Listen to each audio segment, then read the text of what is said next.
Gísli Tryggvason, gjör svo vel. Já, góðu félagar og aðra áheyrendur, takk fyrir góðar skýringar og ágætar tillögur.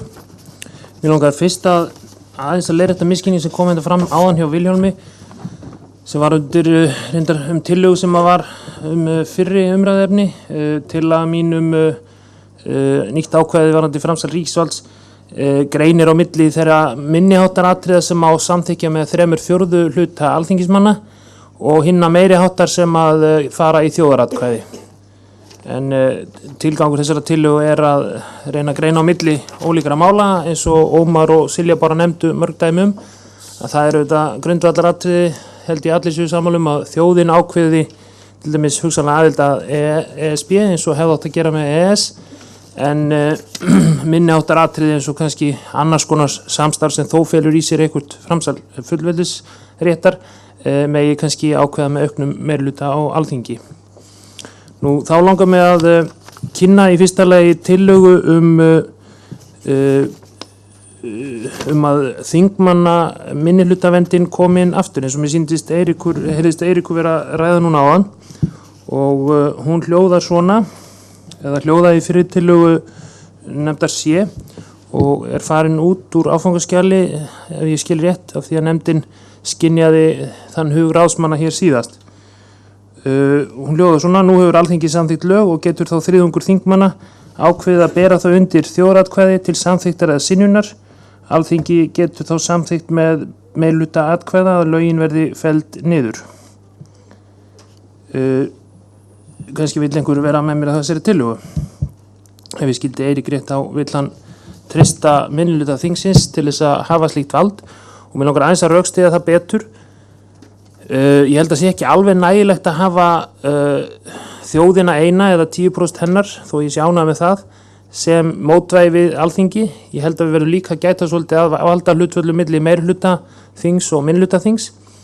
Og að mörguleyti væri þetta áþekkara því valdi sem að forsetinn hefur núna. Forsetinn ákveðið mótvægi við Alþingi með þann málskotsrétt sem hann hefur og ég held að sé gott að það sé einhver ríkisaðili, ef svo má segja. Forsetinn eins konar ríkisaðili, það má alveg kalla þriðjung þingmanna ríkisaðila sem að myndar mótvægi við annan ríkisaðila. Ég held að þetta verði til bóta og ég held að sé meiri hætta á lýðskrumi ef að slík tillaga fer ekki inn. Við höfum séð það í áraraðir.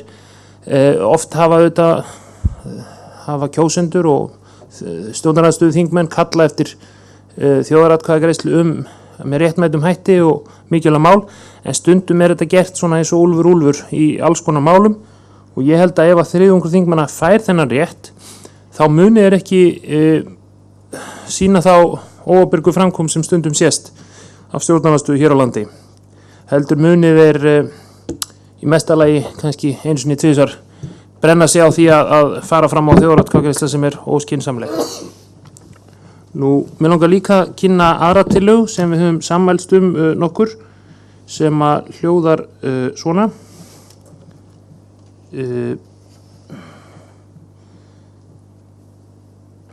Það varðandi reglulegt stjórnlagaþing. Vilhjálmur kom inn á þetta áðan og við orðuðum þetta svona nokkur í hlénu, þar sé að Freyja Haraldsdóttir, ég, Katrín Ostsdóttir, Silja bara Ómarsdóttir og Vilhjálmur.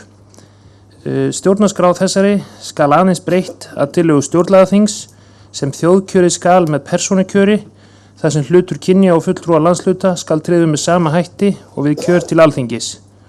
Forseti Íslands boðar til stjórnlagaþings á 25 ára fresti eða oftar ef Alþingi óskar eða 10% kjósenda óska þess. Fjölda stjórnlagaþingmanna, starfsemi stjórnlagaþings og nánari reglur kjör þess skal mælt í lögum. Tillaga nýrri stjórnarskrá skal borin undir alla kosningabæra í landinu í leynilegri þjóðaratkvæðagreiðslu til samþykktar eða synjunar. Ef við leggjum nú þetta fram formlega á eftir þá held ég að þetta sé, eins og Vilhjálmur nefndi, þetta væri bara ef þetta næði fram að ganga, væri þetta slíkur afrakstur að betur væri farið að staðin en heima setið og afraksturinn væri þannig að þá væri búið að taka þetta varanlega frá Alþingi því að eins og ég hef allavega haldið fram í ræðuriti þá ekki eðlilegt að Alþingi hafi nánast sjálfdæmi eigin starfslýsingu og einindisbréf eins og núverandi reglur og flokkaskipan felur í sér. Það er að segja að það sjaldnast kosið í raun stjórnarskrárbreytingar eins og gildandi reglur eru. Þannig að ég held að þetta sé mikilvæg umbóta tillaga, en annars ég ánægður með það sem fram kemur í kafla sérnefndar lýðræðislega þátttöku almennings. Takk.